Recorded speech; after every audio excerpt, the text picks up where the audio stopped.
24 hours a day, 7 days a week, 365 days a year, for 100 years. As an eternal being, knowing divine providence, knowing the law of attraction and the law of resonance and synchronistic events that come through vibrational living. So much about as you sow, ye shall reap. Karma. What comes around, goes around, is lost in it all. Somewhere comes the virus, the victim consciousness, the emphaticness of your thoughts becoming form, ideas turning into reality, and feelings manifesting. The very laws of the matrix. As you sow, ye shall reap. As above, so below. Get lost, and you forget, as a child of divine providence, in your inspiration, you are a hero, a myth, a legend, a Jedi, a creator, a powerful, powerful creator with the mind that can do all things within the pragmatic box of the physical world, always shifting into new experiences. So why do I allow in school how it was not the taught that shined, but was untaught? What is untaught shines through and glows through and radiates through and permeates and oscillates through all that is taught. It is the untaught that paints, that creates, that brings realization. So given this empty time space, you fill the ideas with things that you think you have to do by the way that society has interlinked these vibrations into a storybook of dates that are just sporadic on a calendar. There's not the former poetry, the eternal poetry, the Genesis poetry, the Revelations poetry of the world.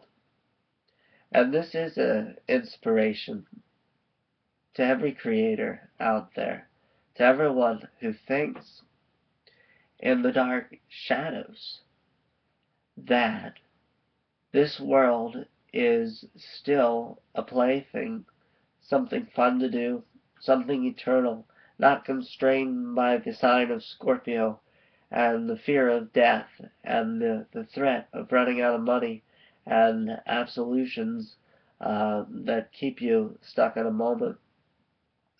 But really it's a process. It's a redemptive process. It's a poignant experience. It's an algorithm. And it is these virus thoughts that gain initiation with the duped, the peanut gallery, the hum of the planet Saturn. And it is those things that hold us back and repress us and sublimate the actual power of our ideas, the untaught that wasn't learned in school, that shines through every day of our experience, but was covered by our need to do what everybody else is doing.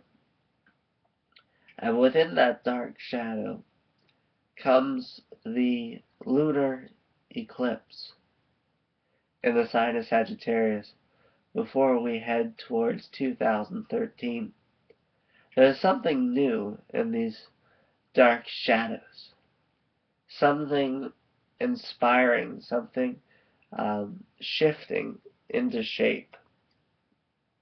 And that is the remembrance, the primordial understanding of your own self and how it is interlinked into an altruistic act.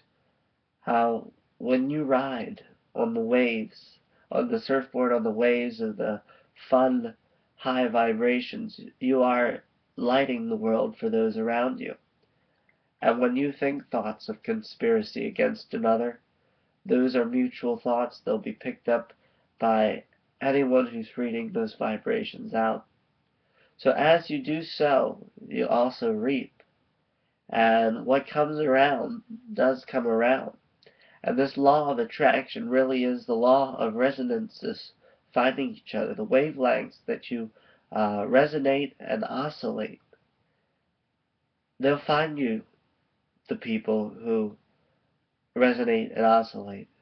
And you'll take the world by storm with horsepower and momentum. Jesus said, where any two are gathered, there I am also. All of our interactions is one-on-one.